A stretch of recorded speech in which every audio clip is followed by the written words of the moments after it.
Hey everyone, and welcome to this live stream. So, a little bit of technical issues these days because again, YouTube is changing the system. So I'm of course, as always, a little bit confused about the technical stuff, but it looks now that we are finally live. So hello everyone, so fun to see all the people in the chat. We have people from several different continents, so I'm really happy that you already said hi. So I'm just going to say hi to you now. We have Christina from Montreal in Canada. Hello, Christina. We have Anja from Stockholm. That's also the name of my youngest daughter. We have Christopher from Malmö. We have Verica from Serbia. We have Leslie from Münster in Indiana. And they are having 7 to 8 inches of snow. Wow, that's a lot. So the grandkids are having a blast. We have Barbara from Texas in the States. And we have Marcel and from Hertfordshire, as probably pronounced it, the UK. We have Mary from Washington. Hi, Mary, in the States, of course. We have Matilda from Stockholm. We have Gretchen from cloudy Portland, Oregon. And Jane from Gloucester. Gloucester, I probably butchered that as well, from the UK. We have Els from Belgium. And Jay Whitty from North Carolina. And then we have C. Nelson from the Netherlands, Roberta from Sacramento in Canada, and we have Suzanne. Hey. We have Libby from Northern California. We have so many people in the chat now. I'm trying to keep track because it's going so fast, but I'm trying to say hi to as many people as I can now when we're starting. We have Grace Jones from the Netherlands. We have Miss Jackson from the Delaware. It's snowing but not too much. We have Nancy from Massachusetts. Oh, we have so many people. That's so fun. I'm going to shout out some more people soon, but I just want to say I'm so happy that you are joining me today for this live stream. As you probably know, if you follow me for a while, I took a break from the live streams during the fall because basically I was super burned out. So I had to scale back a few things, which I'm going to talk a bit more about in a bit. But what also, and why I wanted to do this live stream is that I thought, why not kick off 2021 to get it on a good start and just hang out and share what we are planning to sew. If we have some questions, what we want to do and our plans. So first of all, I'm just going to talk a little bit about myself, because what I noticed last year is that I was one of those people that I struggled a lot with the focus. I definitely struggled a lot with motivation. So what happened, especially in the second half of 2021, I kind of lost my mojo, if that makes sense. So I was kind of things felt a bit of a struggle, to be honest, in many different ways. So, and that really affected my sewing too. So I didn't sew as much. Honestly, I think I've only finished 3 garments last fall, which is quite a little for me, at least, especially when you're considering the fact that I'm a sewing blogger and a sewing blogger. So I would have expected to sew a lot more, but to be honest, it was just one of those things that had to end up in the back burner as well. So I'm really curious to know, what was your experience last year? Did you feel motivated to sew more, or were you more like me and you struggled with focus and stuff like that? So I really like to hear your experience of how sewing has been in the lockdown and in the pandemic, and also, of course, what would you do differently this year? But so please share your thoughts around that and how sewing has affected you, because it definitely didn't boost my sewing. I wish I was one of those people that were like, oh, I'm going to be home, so I'm going to sew a lot. But yeah, didn't quite happen that way, unfortunately. So yeah. Let me see here. I'm probably a bit of a lag here. I'm just going to make sure that I get the technical stuff right. So also, please say, yeah. Miss Jackson says, I had the blast last fall, better now. Yeah, I feel you totally. So, and we have more people now in the chat. So Gretchen says, super motivated with the extra time in lockdown in March, but now I just can't seem to pick it up. Yeah, it kind of wears you down after a bit. It's, it's hard to keep that going when you're so many things, bogging you down, right? So Christopher says, Chris says, 2020 was a disaster in many ways. For the inspiration part, it was mostly negative. That's really interesting. I'm curious to think about that. What happens with people, because I think that we have gone through so many different like emotions and cycles, and it's not surprising that it also affects the way we treat sewing and something we're really passionate about. But I think if we are struggling in some other ways, it's definitely can affect us in that way too. So that is the purpose of this live stream also, that we can help each other to feel a bit more motivated about 2021. Because I don't know what's like for you guys, but I am definitely a person that needs external. I mean, I'm pretty self-motivated, but if I am feeling down, being surrounded by people that have ideas and have, a bit passionate about stuff and a drive, that also really motivates me to do more things and inspire me. So maybe we can like help each other right now to lift each other up a bit, and dream big or small, or just chat in general about what sewing life will look like and what you're wanting to change for this year. So we have more people sharing the experience. We says Libby says, sewing and audiobooks were the perfect antidote to all the bad news of the year. It saved me. That's a really good idea, combining two things to really like elevate and help with the feel good. I think we all need to figure out those like self-care tools in order, because it's not like it's just because it's a new number like 2021, we're basically in the same situation as it was last year. So it's really good to get some tips also on how to get that sewing going. And we have Donnelly says, at first I was struggling with the food and cleaning supplies shortages, so I wasn't up for sewing until we started Sewing Max. That's also really beautiful. I mean, you were also motivated by doing something good, and I think that's also really, really crucial when it comes to finding inspiration. We have more masks. So it says, Mom with a phone, I made and donated over 600 of them. Jay, for you. And we have Karen says, more motivated because of the grandbaby. That's really nice. Cecilia took an early retirement just before, but now I'm sewing every day. Embroidery, quilting, garments, present. That sounds awesome. Chris says, work, spare time balances. And Miss Jackson says, it was difficult to get sewing stuff with all the shops closed, even some of the online ones. Yeah. And also shipping was a big issue as well, because especially if you're dependent on small shops, or if you are ordering from another country, that definitely also affected quite a lot. For instance, you couldn't order from UK for a while. There's several shops here. And Anya says also, my inspiration faded through 2021. Mary says, I was sewing quite a bit, watching live sewing presentation online, which has helped me stay motivated. Glad to finally use some fabric from my stash. And Jane says, I was motivated last year, but COVID tiredness finally hit a couple of weeks ago. Luckily get over it quickly. That's good to hear. So yes, well, it's definitely time now to figure out what we want to plan next. So if you have some plans that you want to do, I'd love to hear, so please share in the comment section. For me right now, and I think that is probably more, several of you maybe think the same way, is that because I've been home so much and I've been working from home so much, I definitely start to gravitate more towards, comfortable garments, knit garments. But at least for me, being in like sweats and too much of a cozy wear kind of messes with my focus and my like professional feeling. So for instance, I've always had this like routine every day. So I work in office normally. It's not like a super hard dress code, but definitely like dress up a little bit when I go to work.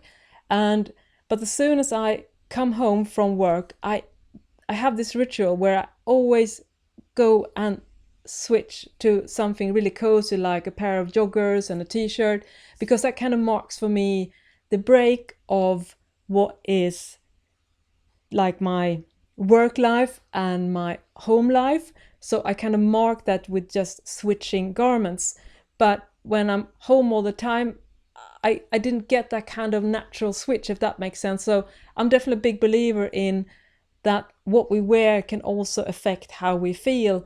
So I had some really like insights about that. So for me personally, this year, 2021, the first half at least, is going to be a lot about sewing in knits. But I definitely don't want to sew just sweats, because I'm trying now to figure out things that are comfortable but in a dressy way. So I'm really keen now to share some of the stuff that I want to sew this year.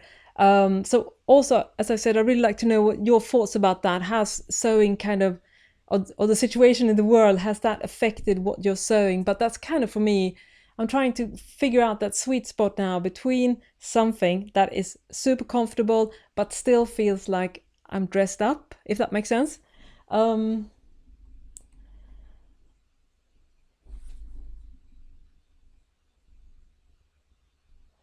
Yeah, so let me see here. Donalyn says, I'm trying to sew at least 5 days a week. I wasn't as committed last year. 5 days a week, that's a really serious commitment. For sewing plan, does drafting commercial patterns counts? You know, anything sewing, I would say it's like, it's a wide thing of things we can do. That's the good thing about sewing, right? We can do so many things.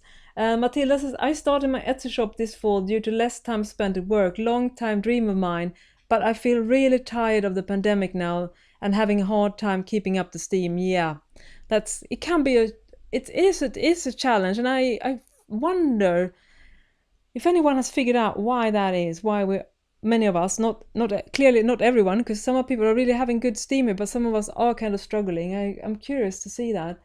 Karen says, so difficult because you want to sew a beautiful item but feels like there's nowhere to wear them. Yeah, I feel you. It really is that way. And so what would you do now? Would you like sew for the current life, which I guess for many people will mean, even though you're leaving home parts of the day, I guess most of us are still more home than we normally are. Would that be like, would you sew like a wardrobe for when, you know, we can go out, maybe go to restaurants and hang out and be more social? Would you sew a wardrobe for that life? Or do you feel more inclined to sew something that is more fitting maybe for what we can expect, at least that the first part of 2021 will be? So I'm really curious about your thought about that. What type of direction do you think that your sewing will take during this first half of the year? Libby says, I've been making knits for comfort, self-drafted funnel neck tops and matching knit skirt worn with tights are comfortable without feeling sloppy. That's a really good concept. And this says, I can't wear sweats every day. I hear you. Greta says, I would love to get through a fit sloper pattern for pants, so that's what I will sew. Will look fantastic using the Parma Pledge method. Yeah, I really recommend that too. I've been very successful with that one too. Miss Jackson said, I've just finished up a 2 pair of jeans with super stretchy denim. Found your zipper tutorial, which was really the bomb. Oh, thank you so much. Nothing fits me well, gained some weight, lol. I just want to be comfortable. I totally hear you. Mary says, I'd sewed a dressy top for New Year's Eve to keep some normalcy, even though we weren't going anywhere, but I forgot to wear it. Yeah, that's actually a touching story. I'm sure many of us could relate. I was also like, should I dress up or should I not? And it's like, it's hard to get motivated. Jane says, I sew every day, almost 9 to 5, and I enjoy it. I'm retired, so I sew more casual. Yeah, and David says, want to sew summer clothes. So, speaking of knits, as I said, which is basically what I am thinking about doing now. So if you look at my sewing table here, I have so many knit fabrics that I keep collecting and don't sew, because sometimes it's more fun to buy something new. I have some hoarder tendencies because sometimes shopping fabric is actually more fun. Of course, this last year I haven't been buying many fabrics for obvious reasons, but I definitely want to start working from my stash start. So I want to show you now some really, really gorgeous knits that I have, and I want to turn this into something. I'm going to show you my plans and see what you think about it. So this is a really soft, like rayon print. It's a really nice quality. I love finding those knit that has a little bit of a body, because sometimes knits, stretchy lycra knits can be a bit flimsy, but this one has a really nice body. So in spirit of trying to dress up, that will be an overstatement, but doing something that is both like comfortable but dressy. So this is from a German pattern magazine. I usually don't buy new pattern magazines anymore because I have so many, and because my style is kind of predictable. I don't change much from year to year. I can usually go back like 5 to 10, sometimes 15 years and still find styles that I like. So I was actually doing this morning and felt super inspired. So I was thinking, let's see here if I can make, I do have a screenshot, but I think this is, you see this this top here with the bow tie, right?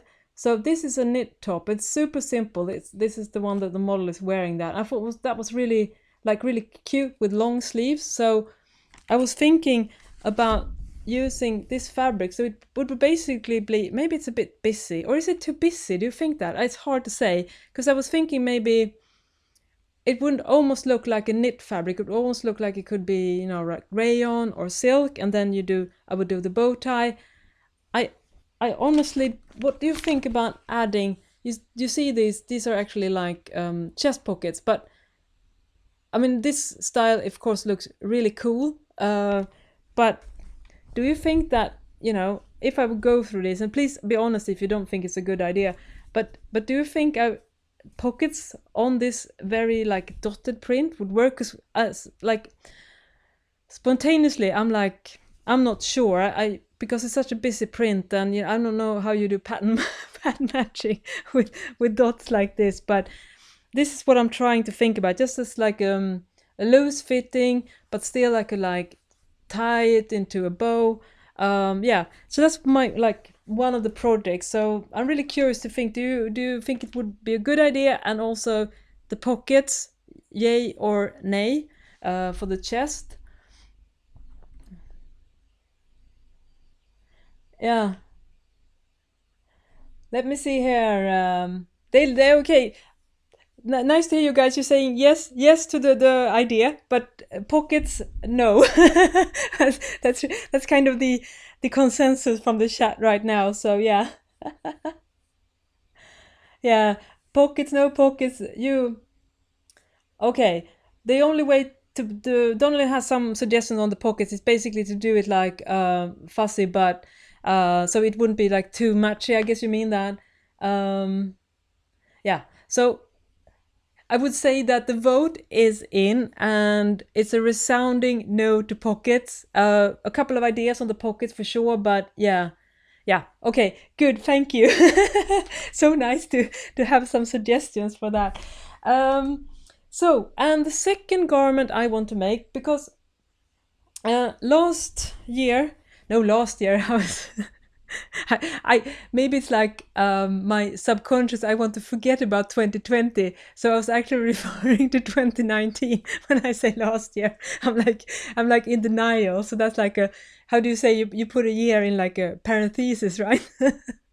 That's kind of how I feel about 2020 apparently. But in 2019 I was in New York and did some fabulous fabric shopping. I've done a separate video about that. And one of the fabrics I managed to score there, when I met up with some sewing friends that I've met online, so shout out to all of you, is this silk jersey. I mean, silk jersey. I don't know what it's like in your country where you live, but finding silk jersey here in Sweden is pretty much impossible. But it's such a wonderful fabric to both wear and to sew, because it has some like stability. So even though it's stretchy, it's still not like crazy stretchy. So, and it washes really well, it wears really well.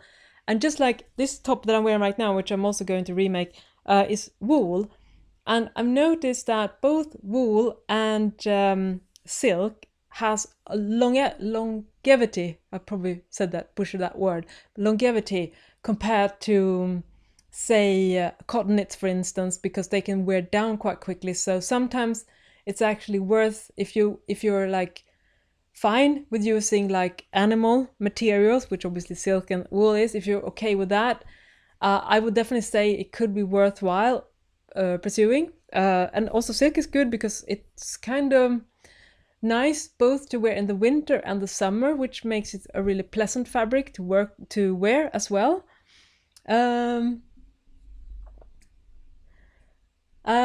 We also have really, I just have to give a shout out here to Leslie. Yeah, looks like we're back now. This is the exciting thing about doing live.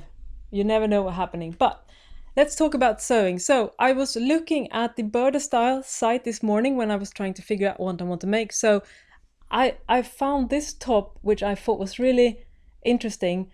So it's plain in the front, but it has a really fun detailing in the back. So you can see it has like a twist, which I'm very fond of, as you probably can tell from what I'm wearing right now. So it doesn't seem too hard to sew. And then there seems like elastic casing in the sleeve. And I guess it's just a regular hem. And then there's like a slight like opening here in the back. So I was thinking that could be a good idea to use. Let me see here. To use this silk fabric for. So it will be kind of, I guess it will be more like a winter look, but if I get started with this maybe in March, I can definitely wear that, I think, quite a long time into the spring as well. And as I said, because silk is quite cool in the summer, of course it's black, but I thought it was really nice just having that like slightly dramatic back detail. So I'm really curious what you think about that pattern, or if you have any other suggestion of something, a knit pattern that has some like interesting details. Because while I do like to wear t-shirts, I sometimes don't enjoy sewing them as much, because for me, I love like doing construction stuff. So for instance, I'm always looking out for knit patterns that has some type of detail that is just, you know, beyond the simple t-shirt. So that's why I was drawn to that pattern, as well as it seems like being a fairly easy sew if you can get the panels right there.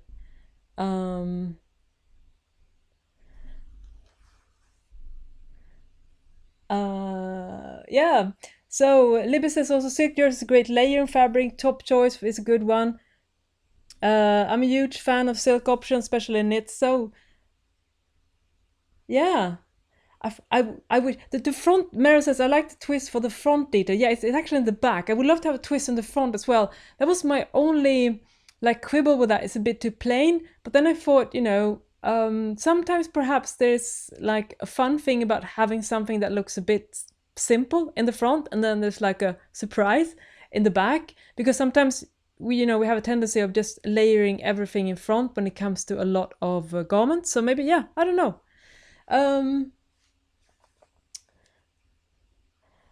Oh, and we're Kyle too, because actually Kyle, which just joined the chat, was actually with me when I bought this beautiful silk jersey in New York in 2019, not 2020, because I can tell you it wasn't a lot of traveling, didn't happen that year, that's for sure.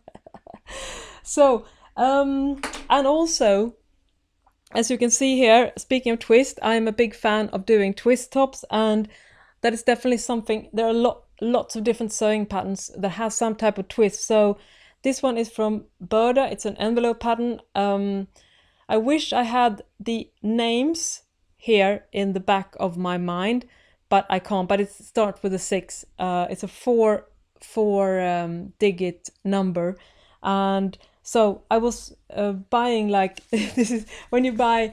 What do you call this in English? When you, of course, when you go into a fabric shop, you usually have like, the rolls of fabric and stuff like that.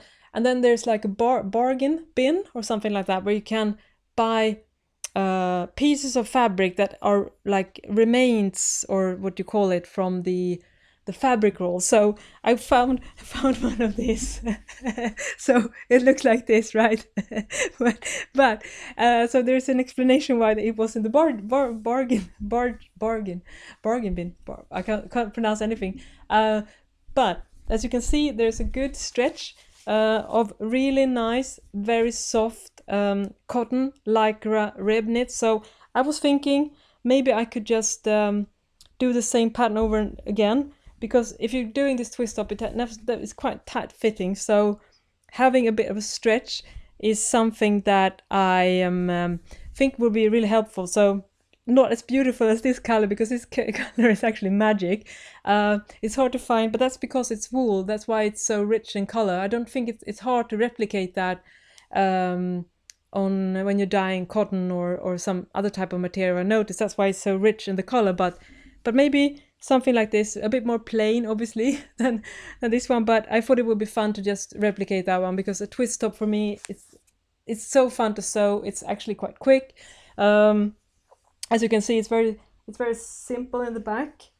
It's basically just a piece of band that you fold back. So all the fun thing here is in the front, and there's different ways of constructing it. But in this case, there is a seam in the middle running through. But if you use like a solid fabric, you can't really tell that much that there is a seam. There are also some twist top that doesn't have that seam, which I actually prefer, because that makes you easier to like sew those twist tops with stripes and patterns, stuff like that.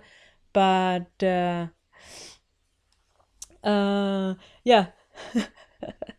Oh yeah, remnants. Okay, now we're going to have like the reoccurring episode of Johanna tries to pronounce an English word. So now we're gonna say here, remnant. Sounds like Rembrandt. No, it must be remnant. Remnant. Oh, yeah. Anyways, I do my best. I have to perhaps do. It's a pity that we can't chat. Maybe we should do this on Zoom sometimes, so I could actually hear you telling me how to pronounce it. Yes, and Gwen also. Hello, Gwen. Nice to see you. Also, Gwen, I got one of those from Rose City Textile. Annette and I had a big giggle over the whole. Yeah, there's apparently things happening. You do wonder what is the story behind this whole. I mean, how did it exactly happen? But yeah, these are the things that happens with fabric, and I'm sure that we have all have those stories in our own life as well. That sometimes holes happen. I don't think anyone has in their sewing life has not accidentally not. I think we all have a story where we kind of managed to create an unplanned hole in a piece of fabric.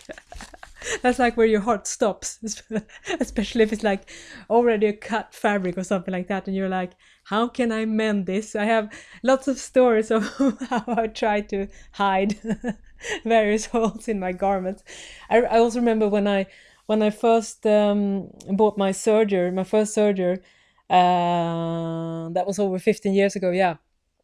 I can tell you that the knife had its mind of its own, let's just say that, or maybe it was me who was bad at controlling it. So especially in curves, it turned out that the knife didn't want to follow the edge. It wanted to, especially when I was inserting the sleeve cap to sleeves. I had that happen several times, that it just cut like a couple of centimeters, and I was like, oh man, that was yeah, we are playing with sharp objects when we are sewing, so a lot of things can happen for sure. Oh, and also that was actually the correct way of pronouncing remnant. So I actually feel much better now, because I had like an idea of it that it would be more like you say when you remain, when something remains. So I was maybe thinking you should pronounce it with an I, but there is no I in remnant. So thank you. Yes. So another piece of fabric that I have in my stash is this. This is actually a designer knit, again, super nice, thick quality, and I've had this in my stash for at least 4 years. It's actually a print from Roberto Cavalli. I wonder if did they go bankrupt last year? Maybe. It's an Italian fashion brand, and I don't think this is the highest end, but most of those designer brands usually have like one of the premium label, and then they have like a secondary label. And there's a store here in Gothenburg where I live that buys remnants from designers, especially in Italy. So this, I mean, if you feel like a knit like this, it's hard to go back, because I wish you could be here with me and touch this fabric, because it is so nice. It's soft, it has body, it has beautiful stretch, it just feels so good. So I was thinking, maybe, even though I'm not, as I said, not going many places, or most of us are not, I actually found another dress in this magazine. Let me see here if I can pick it up in a swift manner. Probably not. I should probably use the post-it. Yeah. So let me see here if I can show this to you guys. I'm just gonna put up another. So this dress, this is a wrap dress, as you can see on the technical drawing there, but it's not. The waist piece here ties it together, so it isn't like open. I think this is like a one piece. So I was thinking maybe I should do something like that, but I want to make the skirt not straight. I want to make it a bit more A-line, so it has, so it comes backwards. I can see, yeah, like this, right? So it goes out like this, but I want to keep the waistband part. And again, long sleeves or short sleeves, I don't know. What are if you're doing dresses, what are your thoughts about long sleeve versus short sleeve dresses? Because long sleeve dresses are really nice when it's cold, but I very often wear a cardigan, and if you have long sleeves, it can sometimes feel a bit too bulky and warm when you're wearing a long sleeve. So I'm not sure. I mean, I could definitely just do the sleeves short. It's a pattern that it's easy to adjust. But on the other hand, if we want to talk about being like having a bit of a style, maybe the long sleeve is a bit more like stylish, more dressy. Is that the word? Sorry, I need to figure that out. Yeah. Sorry, the lights are up. Maybe this, yeah, let's look better. So what do you think about this one? As I said, I probably won't use contrasting pieces. I will probably do the same. Maybe, it's hard to say when the waistband piece, but it looks like a super comfortable and very easy sew. And because there is no, because one of the issues I know that when you're sewing wrap dresses is that they tend to gape. But if I raise the waistband here a bit higher up, so it's more like an empire style, I think that would be actually better. I'm probably gonna make some adjustment on that, to be honest, now that I think about it. But yeah. Oh right. We have some really nice. There are definitely some ideas about shortening. First of all, some people says keep the long sleeves, some say go short, and we have also really good compromise now that I'm definitely into, the 3/4 sleeves. That I love 3/4 sleeves. Those are really nice and elegant. That could be more versatile, especially if you did. So it looks like either go with the short sleeve if we're going to count the majority, because there you have many different point of view, but or as like an elbow shortish length. And Kyle definitely says, you know me, I like no sleeves and wear with a shrug or cardigan when I need sleeves, unless it's a winter fabric, then long sleeves. Yeah. Hi Erin. I love a wrap dress with bold prints. Very Dan from Fushibut. Yes, I'm a big fan of her dresses, and I wish, and maybe it's different in other countries, but I wish that they were more nice quality, like a bit more heavy knit fabrics in those beautiful prints. That even in Sweden, which is a very like print driven country aesthetically, it's still hard to find. And Susan asks, I have a lot of knit fabric but afraid to sew it. I don't have a serger. Do you have videos showing how to use a regular sewing machine to sew knits? Yes, Susan, I have several videos about that. I have one video about how to sew the side seams. I have one video with suggestions on how to hem with a sewing machine. I also have a video that I think is really good where I like talk about all the levels when it comes to sewing machine. So if you only have a sewing machine, how to work with knit stand.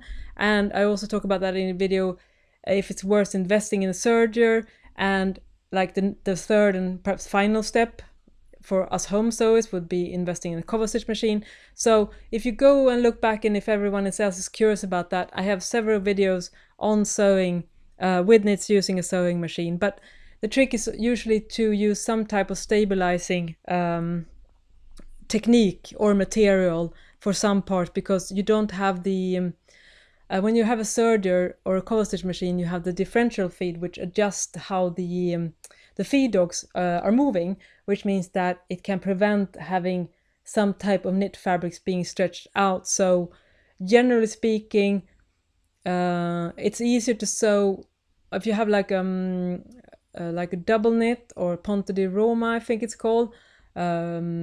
More though, that type of like knits with a bit more body and slightly less stretch are usually very easy to sew on a sewing machine. But if you're wearing a very like I mean, for instance, I'm going to give you an example here. This rib knit. Now, please also give some suggestions, because it's just my take on this. But sometimes with this type of fabric, they can be so stretchy that if you're hemming them on a regular sewing machine, you might sometimes end up with a slightly wavy seam. So you might need to stabilize it with something that is called Wonder tape or water soluble tape, which disappears in the wash, but it keeps it in check when you're hemming it, because that's definitely the biggest issue. I think the hemming is probably the trickiest part when it comes to sewing certain stretch knit on a sewing machine. So I hope that makes sense, Susan. Oh, Jose says butterfly sleeves. I love that. It's definitely not cardigan friendly, but I love butterfly sleeves. I used to make them all the time. When I began sewing and learning pattern drafting, I loved, adjusting the pattern and adding butterfly sleeves. Yes, that's so cool. Also, Leslie, Susan also got a great suggestion for Leslie to use a dual feed foot. Also will help a lot. Yeah, and I know some sewing machine actually has that kind of included, or then you can use a walking foot. So, and Wonder Tape is a lifesaver, says Karen. It's a million uses. Yes, it's absolutely wonderful. I was using it the other day to attach a patch pocket on knit fabric, which is not always easy. But with Wonder Tape, it turned out really, really good, despite the fabric having some stretch crosswise. So that was really, really good. And I also want to share now, if you are looking for some sew inspiration, because maybe several of you already know this, but from the start of the February 1st, which is tomorrow, let me see if I can put this out. The technical wonders, right? I'm like a live stream pro. Sometimes I feel like I'm not doing. Yeah.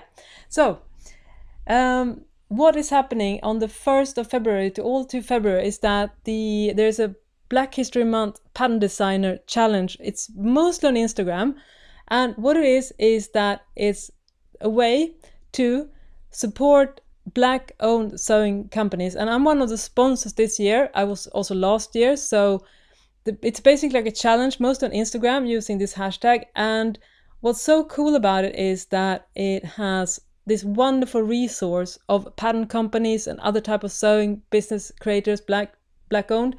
So if you want to find some new pattern companies to support, maybe outside like the big four and some of the more famous indies, this is a wonderful list. It has so many different things. So one of the styles that I'm also going to create, because I'm doing some casual stuff, is actually to sew. I'm going to participate in a small way, and I'm gonna sew this one from Made It Pattern. It's a Black-owned company in the UK, and I just really like this hoodie, because as I said, I do love my basics, but I'm generally only interested in sewing stuff that looks kind of like it has some interesting things. So I really like the layers of the rounded hem, if you can see that here again.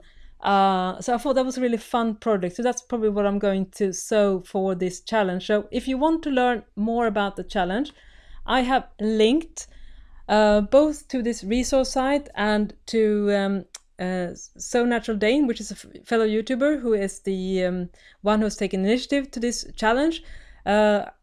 She is the one who's having the website. So let me see if I can pull up this bar with the URL. Yeah, this is the hashtag. And if you go onto Instagram, you can find lots of information, and also the address for that resource page where I just shown you. That is sonaturaldane.com. Again, this link will be in the description section as well. So it's always fun because you think you think sometimes the sewing community is so small, but when I was going through this list of all the designs, you realize there's so many amazing pattern designers and other creative people that are out there. And you think like, oh, maybe you've seen them all, but there are so many. This one is Style Sew Me. I just love this dress. I thought this was absolutely amazing. This is the type of thing I want to sew when I start to get out more. Again, I mean, look at that dress as well. I mean, yeah, this is the kind of life that would be nice to live once the pandemic is over. So if you want to have like some aspirational sewing, so yeah, some really, really amazing designers there. So I highly recommend that you check that out as well. Are some of you already decided to participate in this? Please let me know, but that's also an avenue if you want to get some new inspiration and discover some new like designers and stuff. Let me see here. We also have yes, Karen says coats makes a stretch thread meant to be used on a sewing machine. Yes, and I also actually got a sample from another brand as well, which I'm testing out now, and I'm gonna do a review on these type of threads for a sewing machine in a future video. That I'm gonna share with you as well. So there are some stuff going, for sure. Yes, Eloflex by Coates and Clark. That's a stretch thread. Let me see here.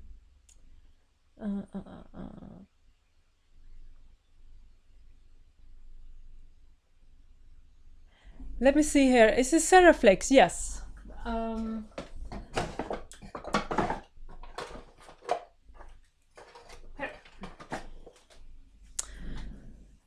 The stretch thread is from, this one is also from the Mettler group. This one is also a stretch thread for sewing machines, and I used it on, I recently did a tutorial here on YouTube about how to sew a buff, doing a fake flat lock seam on a sewing machine, but it looks really professional.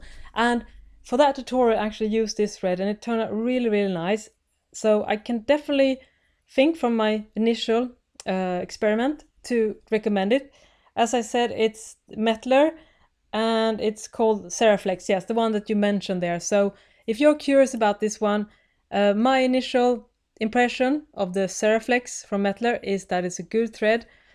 I mean, you can work well with an all-round thread as well, but it could be a nice addition. So for sure. And also, as we said, coats, yeah.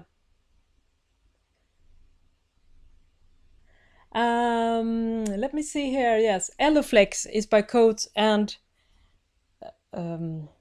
Seraflex by Mettler. Yeah, it's nice to see, because I think that because there are coming so many like tools and notions that can help with sewing, and also I think sewing knits on a sewing machine. I also think that sewing machines have like made it easier to sew with knits. Perhaps because sometimes now you can adjust the presser foot pressure on sewing machine as well, not on my old one, but on your ones I know you can. Sometimes has built-in walking foot, so, and there's lots of different stretch seams. So while I do love my serger and my cover stitch machine, I would not want to be without it. It has definitely become easier, I think, to sew. Yeah. Let me see here. I'm gonna keep my eye on the chat now. Libby says, I'm planning to tackling a classically tailored blazer soon. That sounds awesome. That's such a fun project. I did one about 2 years ago, 3 years maybe, and it's so nice. It takes a while, but there's no stress. We also have some from Australia now. 5:50 a.m. Hi, Hazy. Wow, that's early. Hats off to you. So nice that you you woke up here so early to hang with us. Yes, we have a really fun chat now, and we're keeping this going. Leslie, would you recommend it for athletic leggings? I think so. I haven't tried it for athletic leggings, but it worked really well for the buff. But Gwen says, my sewing machine didn't like the Coats and Clark stretch thread. It jammed up every time. That's so bad to hear. It did. That's the tricky part, because you never know exactly how your sewing machine will jive with certain threads and certain needles and stuff like that. So maybe I'd need to get my hands on that Clark and Coats stretch thread I can't, and test them out and maybe do like a comparison about these two. Yeah. Yeah, the walking foot has. I'm gonna butcher your name, but Hills, the Aussie one. Hey, Halsumereg. Yes, the walking foot has made life much easier with it for sure. Attention when you press the garment. The Seriflex is not heat resistant. That's really good to know. I mean, in general, also true when you're working with those specialty threads like woolen nylon. Again, very heat sensitive. My general advice when you're working with synthetic type of like both knits and fabric is you can iron them, but you have to first of all do a sample, and I usually just use an iron with one dot.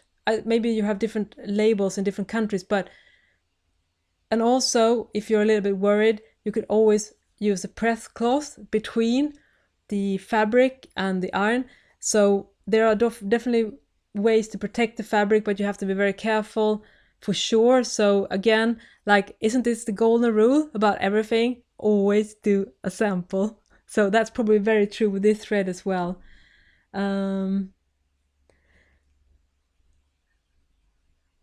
Oh, Gwen's offering to. I'll send you some of the stretch thread if you like. That was really kind for you, because I haven't seen that here available here in Sweden. So yeah, that's super nice. Thank you. And Eleflex works best in a hand-wound bobbin. Okay. Would you mix it with wool in the bobbin? I have used wool in the bobbins as experiment, just for like fun. I haven't really. I actually use this one in both the bobbin and the needle, so I'm not 100% sure. But this one works better in the bobbin, to me, in my opinion, than woolen nylon. And yes, Ken said melting thread, lol. Yeah, sometimes melting thread. I mean, we should, you know what?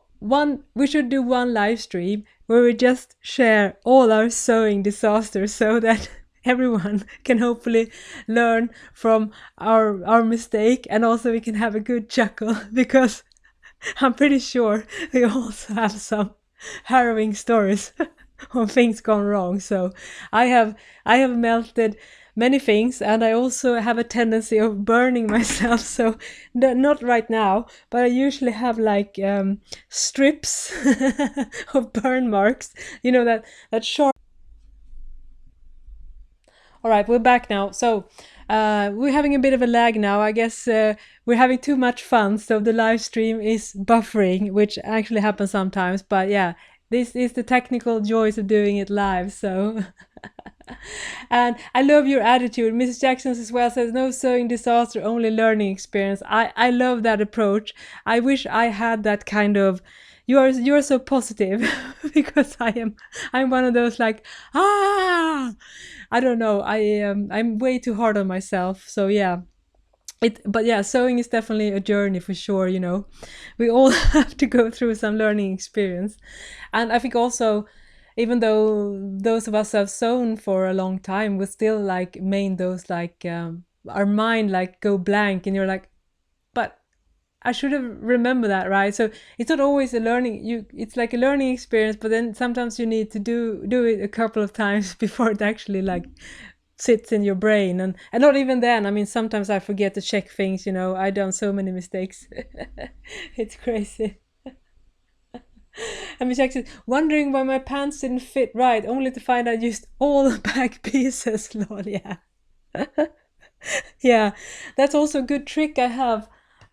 Which I actually shared on my Instagram just a couple of days ago here. If you want to know my Instagram, it's Last Stitch. Let me see if I can actually put this up in a minute. This is my Instagram. But what I was going to say is that this is a great tip that I actually got from someone else, which is that you use this as freezer tape. So this is I know that this is in several countries. I know Scotch and those, but the freezer tape is usually done when you are labeling boxes, when you put like food in plastic boxes. So it doesn't stick much. So it doesn't really, like, there is no glue on the fabric. So what I do is that when I have pieces that look similar, and sometimes when you use chalk, when you mess around with the fabric, the chalk disappears. But so I got this tip to write down the label. So for instance, back piece on the pants, and then of course also sometimes, especially on knits. I mean, let's go back to this wonderful black silk knit, right? If you don't have good light, it's going to be a real challenge to figure out which is the right side and which is the reverse side or the wrong side of the fabric. So what I do is that as soon as I'm cutting, I am writing down, either labeling what type of piece it is, or if it's the right side or the wrong side of the fabric. So that saves up a lot of time, and also can help minimizing those disasters that you share with us, Miss Jackson. So I'd love to hear if you have any other tips to avoid this, but this one has been one of the ones that I've tried that I really stick with, because this, as I said, it's so easy to remove afterwards, and it just makes a lot of sense. So freezer tape, highly recommend for preventing those disasters. We have some really good suggestions as well here. Yeah, the Seriflex definitely seems to melt when it's we have more experience that. Heisem Reg has said, I've started using a journal on my phone and taking photos step by step, so I can remember what I did right and wrong on a garment. That's a wonderfully systematic approach. That's something I would love to do as well. Great idea. Mary says the blue painter's tape works too. Yeah, because blue painter's tape is not, I guess it's a similar product. We don't have it in Sweden, but I guess it's similar, right? When you're using like a masking tape. Nancy, another vote for the blue tape. And Miss Jackson says, I use a safety pin to say this is the back piece, or I pin a piece of paper with a pattern piece name. That's also really good.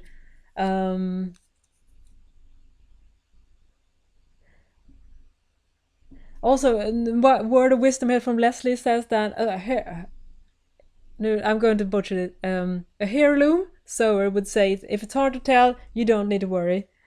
Carol says, I marked the wrong side on the seam allowance, especially if the fabric looks the same on both sides. That's a really good idea as well, because then you're safe.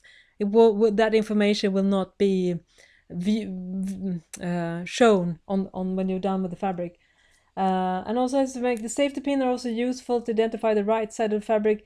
Difficult sometimes to tell. It really is. Some fabrics are identical. For instance, some knit fabrics like double knits, I would say that those are the exact same on both sides.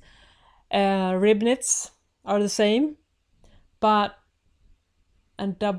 generally speaking, double knit fabrics are probably, they are the same, hence the name. Interlock fabrics are usually, but not always. Yeah, but there are a few for sure. But most fabrics are of course not, but they can look very similar, especially if the fabric is a bit dark, for sure. And also Leslie says quilters sometimes prefer the wrong side, and also I've noticed that more and more actually, that there are a lot of double-faced fabrics as well, which is super cool, where you have like they're basically like two fabrics either knitted or glued or magically put together. So you can actually work with both sides when you're making garment. I love those fabrics. They really, open up lots of really fun creative stuff. And Gwen says, I write myself post-it notes on what the next step is. If I have to stop in the middle of a project and I mark a big X 12 on the back, or the side, I need to know. That's also really good. The post-it note, that's also really good, because obviously the dream situation might be you want to sew for a long session of time, but as sewing takes quite a lot of time, most of us have to take a break, and sometimes we don't go back to projects, sometimes for weeks. I mean, that has been the case for me last year for sure. So yeah, having those notes to know where to start off, that's really, really helpful. I mean, those are the tips that I love. I wish that someone had like told me, but that's also one of the great things, that we are having this wonderful chat tonight, and that we have all these channels to share information. Because I mean, I honestly think that since I like joined the sewing internet, I think my sewing has, my sewing skills has increased. Now I'm going to butcher the word, exponentially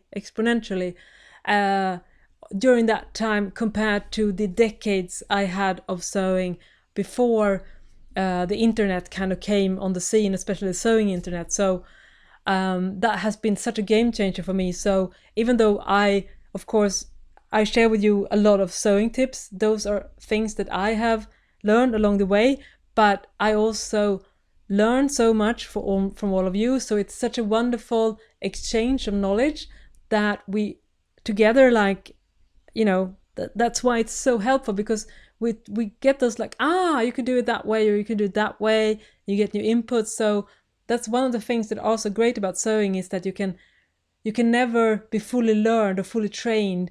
There's always another way of approaching things, and there's always new type of garments to sew.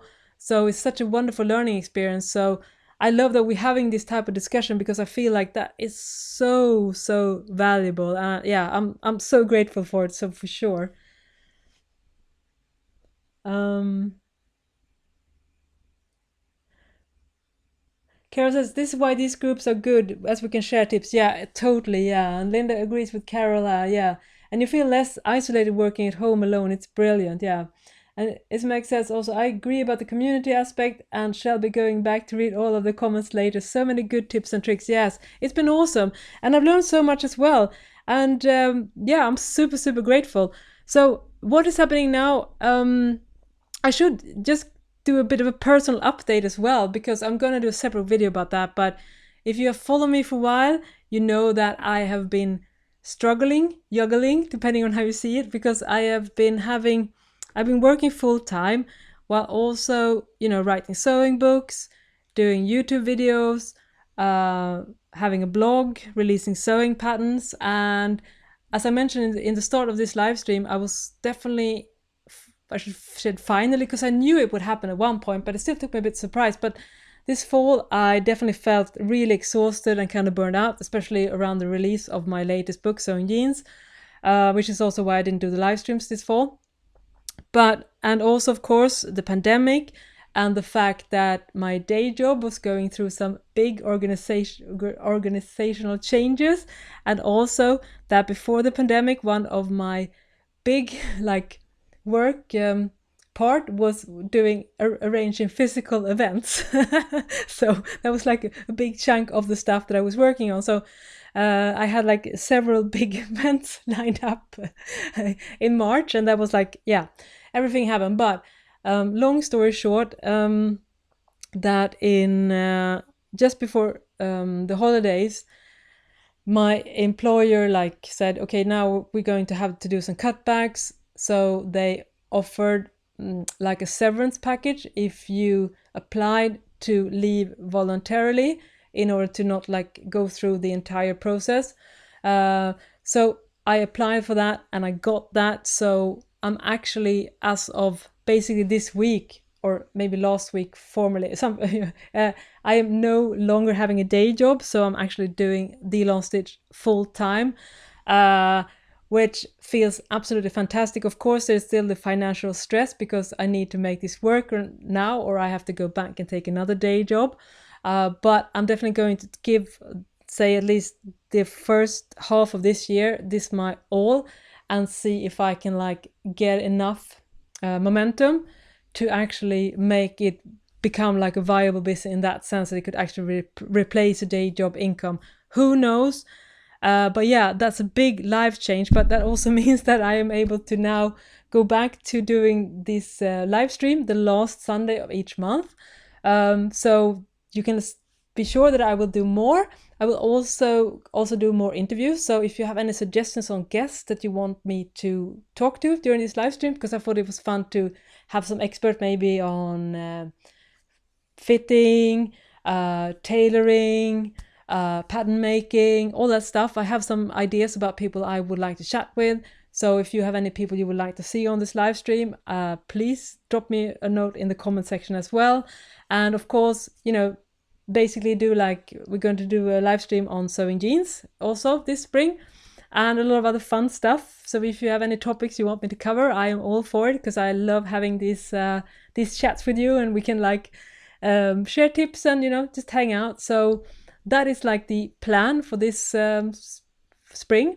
And as I said, almost all the last Sunday of each month, but I will definitely keep you updated on the social media, my newsletter, all that stuff. You can actually find out when. So, but you can usually expect it to be at least one live stream a month. So yeah, now you know the general update of my life. Yeah. Yes, I was going to say, I hope your jeans book is a super success. I have it and it's my jeans paper. Thank you so much. Yes, it's been doing really well, and it's been extremely well reviewed as well, because I think maybe it's a little less, but up until very recently it had like a 4.9 review average on Amazon, which is insane. And especially online, I mean, you know, people who have opinions can be like very either or. So, you know, it's very easy to get a 1-star review as well if they find something that they didn't like. So that kind of blew me away, but also made me like super happy to hear that so many of you have really liked the book. I think it was definitely the one that was hardest to make, but it's also, I think, the one that I am the most proud of. So yeah, thank you so much. And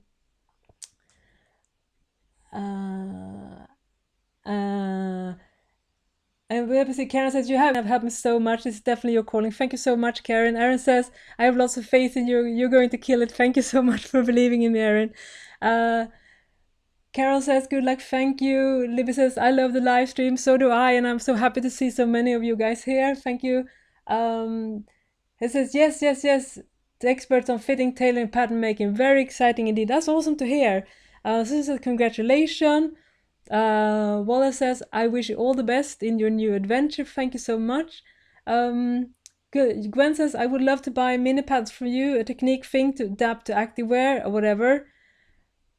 Yeah, technique is your area of expertise, and that way you could focus on what you love and we support you. Thank you so much. Yeah, I'm definitely going to do more in that direction as well.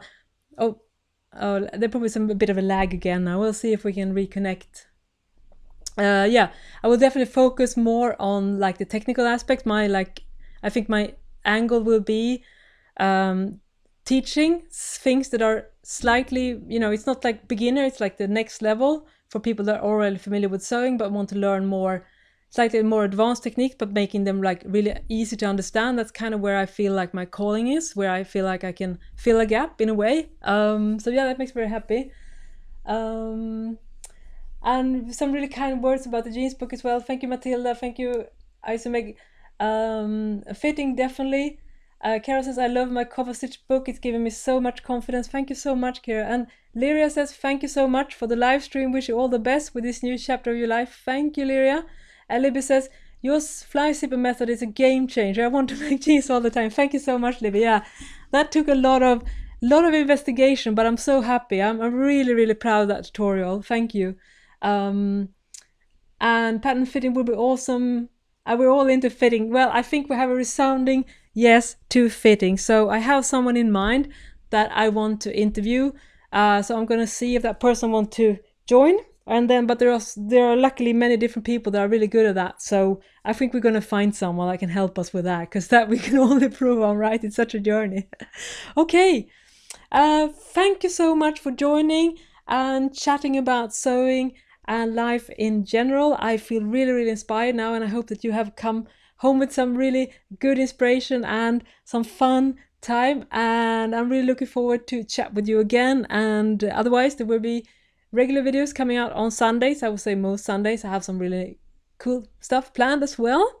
Well, then I wish you a great day and great happy sewing 2021.